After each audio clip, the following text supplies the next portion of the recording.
I want to give you a little update regarding the Iran nuclear deal and what's happening then, because, every couple of weeks you'll hear, oh my God, the Iran deal is just about to be signed, and then it doesn't happen. Well, guess what? It didn't happen.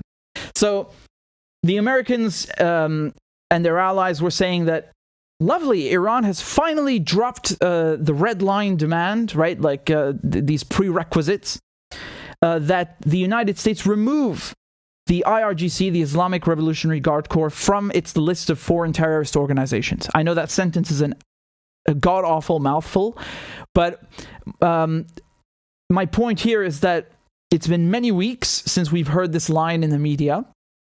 Okay, great, Iran dropped this demand, supposedly. It was never a prerequisite, but they're saying it is. Okay, well, where's the deal? It's not being signed. And now the biggest issue is the probe, right? Because the International Atomic Energy Agency, for short, we just say IAEA, which is the nuclear watchdog for the United Nations, for the UN. And it's based in Vienna, where the talks are happening. The IAEA is the one in charge of implementing the deal, right? So, what happened when the deal was originally signed in 2015, 2016? You had nuclear scientists, inspectors particularly, who would go to Iran, to the nuclear facilities, and check everything, right? Like, what are you guys doing here? How many grams of fissile material do you have? Are these seals broken? The seals that we put? Are the cameras still running? Etc., etc. So the IAEA is very important as an organization, and not just because of the Iran nuclear deal, but also the NPT. And there is an investigation that has not been concluded yet, that the IAEA basically is asking questions. Why did they find, particles of uranium in undeclared nuclear sites in Iran? Now, this did not happen now. Correct me if I'm wrong, but this happened about 20 years ago, right? So just about 2 decades. And they are still trying to understand where these particles of uranium come from, because the Iranians did not declare them. That's the argument. That's what the probe is about. And Iran is saying, if you want the deal to be concluded, you have to close the investigation. The Americans are saying, no, the nuclear deal has nothing to do with this investigation. So this is what the fight is about now. Okay? Again, it's petty. It's really petty, in my opinion. But in any case, I'm just trying to bring you up to speed about what's happening. So this is from VOA, and the headline says, Iran says it's ready to cooperate with the IAEA, but it has rights. And this is from September 12th. And it said that Iran expressed a readiness to cooperate with the UN's nuclear watchdog, saying that while the country does have obligation, it also has rights. The Iranian Foreign Ministry said that Iran expects constructive actions from the agency and its governing board. The board begins meetings Monday on a range of worldwide nuclear issues, including concerns about Iran's program. So, again, as I just read to you, they have the Board of Governors meeting every quarter, I believe, in the IAEA, and this is very important. And, during the negotiations, because this has been going on for like almost 2 years now, right? Let's say a year and a half. During this whole time, you've had moments where Iran said, if you guys condemn us at the Board of Governors, then, not the deal's off, but don't do that, because we don't like that. And the Americans and the British and the French have been saying, no, actually, we're going to go ahead and condemn you if you don't cooperate with the IAEA and its probe. So you've had this tug of war going on the whole time, and it's more symbolic than anything, but it still carries a lot of weight. So it says here in the article that the IAEA has pushed Iran to provide credible answers about the presence of man-made uranium particles found at 3 undeclared sites in the country. So this is basically what I just explained to you guys a few minutes ago. And they go on to say that, quote, what we've seen over the last week is Iran's response to the proposal put forward by the European Union, and it's clearly a step backwards and makes the prospects for an arrangement in the near term, I would say, unlikely. So this is from Blinken, who's the U.S. Secretary of State. He was speaking in Mexico City. And he said that, quote, Iran seems either unwilling or unable to do what is necessary to reach an agreement. And they continue to try to introduce extraneous issues to the negotiation that make an agreement less likely. Iran has sought an end to the probe as part of talks to revive the 2015 international agreement that gave the country sanctions relief in exchange for limitations on its nuclear activity amid concerns it was working to develop nuclear weapons. Again, I think this is kind of silly because Iran does not have a nuclear weapons program, and again, I think the conventional wisdom is that Iran stopped by 2003 with the weapons program. It does not have one today, but nevertheless, the media, they keep like planting the seed in your mind and trying to condition you to think that whenever we say Iran nuclear deal, it's about Iran building weapons. Iran is not building weapons, but that's their premise. So Britain, France, and Germany basically issued a joint statement parroting what the United States said. Same crap, And I wanted to play to you a clip here. This is from Rafael Grossi. Grossi is the Director General of the IAEA in Vienna. Okay, this is what he had to say on September 12th. I would say I regret this. This is not new. Of course, it's not new to see that when the agency is demanding certain things and Iran doesn't want to or does not engage in the way one would expect, that they accuse us of being politicizing. This issue is very straightforward. We found traces of uranium in places that were never declared, that were never supposed to have any nuclear activity. And we are asking questions. Explain to me why this is a political use of my authorities. This is what the IAEA is supposed to do. I have been referring to how we get back the knowledge of what is happening now without our cameras being rolling and other monitoring systems online, enrichment monitoring and flow systems that we used to have and that we lost. So frankly, the information gap is bigger and bigger and bigger.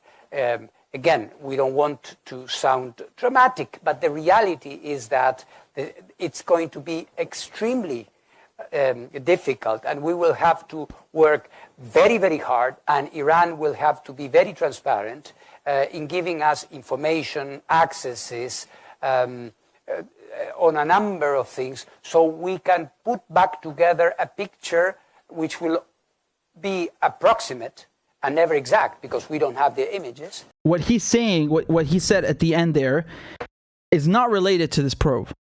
So he said that there's an information gap and we need to get the cameras back and so on. Yes, fine, that's part of the deal.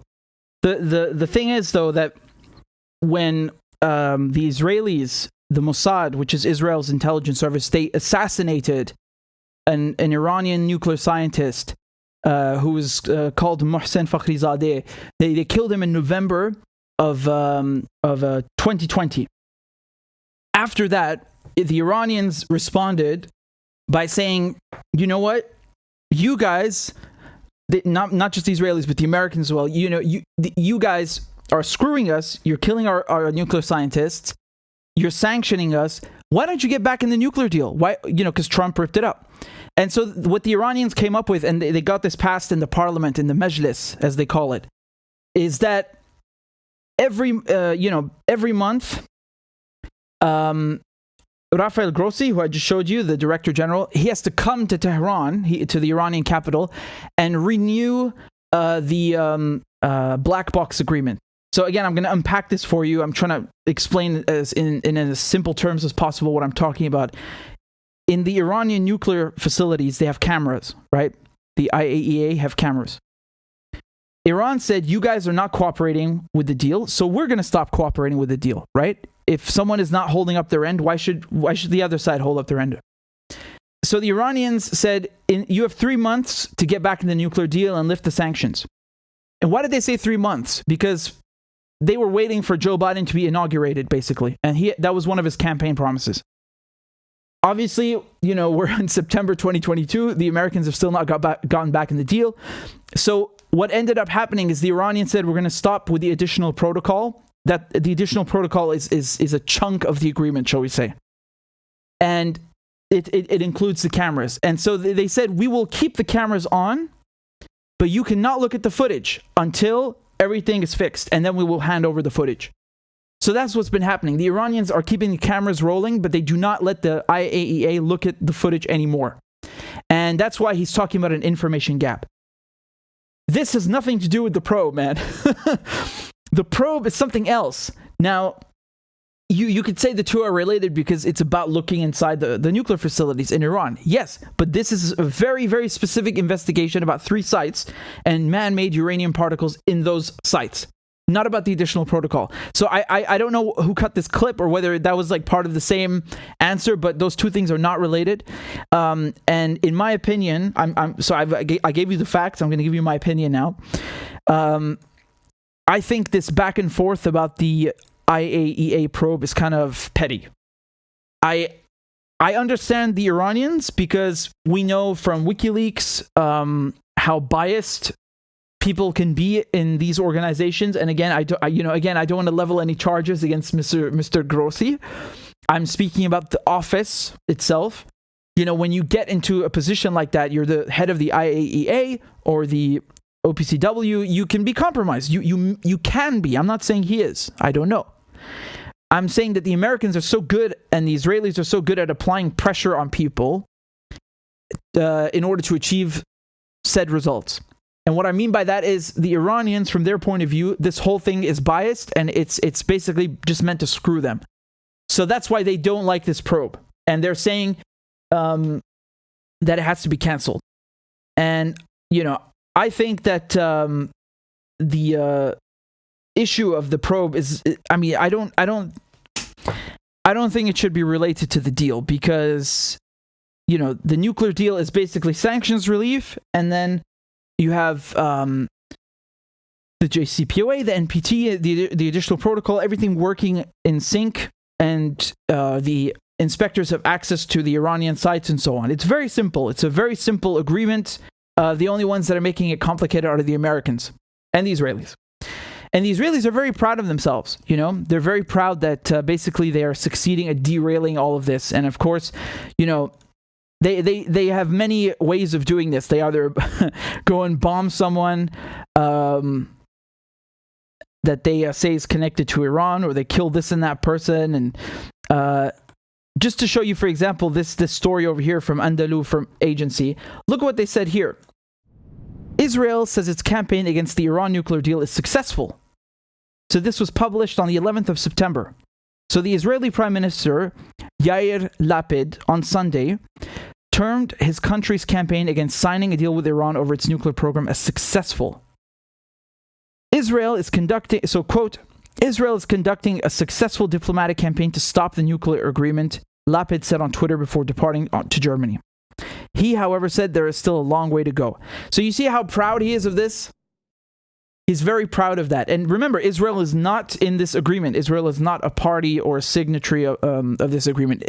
As a matter of fact, why isn't Mr. Grossi inspecting Israel's nuclear sites? I would like to know that too. Remember, Israel has refused to sign the ban on chemical weapons, refused to sign the Nuclear Non-Proliferation Treaty, or the NPT. Israel has about 90 to 100 nuclear warheads. Those are the ones we know about. Basically, they have nuclear weapons, and it's an undeclared arsenal. So when we talk about, someone, procuring nuclear weapons or the technology to build nuclear weapons, Israel is the threat. And you can look at the behavior, like you compare Iran to Israel. Who behaves more badly? Like, who would you trust the least with nuclear weapons? It's Israel. Israel is occupying Syria. Israel occupied Lebanon, is still occupying a piece of it. Israel is occupying Palestine. Israel bombs and assassinates whoever it wants, wherever it wants. I mean, this is violent bully behavior. It's aggressive. So, I'd also like to know why the IAEA is not investigating them. But of course, you can't ask that question. Let's all focus on Iran. Iran this, Iran that. Look, man, I'll be straight up with you. If the Iranians wanted to build a nuke, they would have built it yesteryear. Okay? The Iranians have the technology, they have the brains, they have the resources, and the manpower to do it. If they really wanted to do it, they would have done it. Khamenei, who's their leader, he has a religious power as well. It's not just about, oh, he's the supreme leader. No. He issued a fatwa, which is a religious decree against nuclear weapons. And I talked about this with Scott Ritter here on the channel. You know, like, think about how it would damage his credibility if he issued a fatwa against nuclear weapons and then he's secretly building nuclear weapons. That would be extremely damaging. So on that front, it doesn't make sense. Now, what are the facts? Is there any proof of a nuclear weapons program? There isn't. If there is, why hasn't the IAEA exposed it and published it and talked about it? Forget Israel. Israel is biased. Israel wants to attack Iran. Israel wants a war with Iran. Well, I don't know if they I don't know if that would be a good idea, but Israel is confrontational and aggressive towards Iran. So of course they're going to say, oh, they have nuclear weapons. Forget Israel for a second. The UN, the IAEA, has never said that Iran has weapons. So, you know, the facts are the facts. There are cameras, there are inspectors. I have no evidence. I see no evidence. And the only ones that do have nukes are the Israelis. Don't forget that. Anyway, just quick reminder. Here's my playlist on the channel. This is my coverage of the nuclear deal. Independent coverage, on the ground coverage. Don't listen to any of the garbage from the mainstream media. Go to the YouTube channel right here. Click on playlists and click on Iran nuclear deal JCPOA. You know, this is the spot.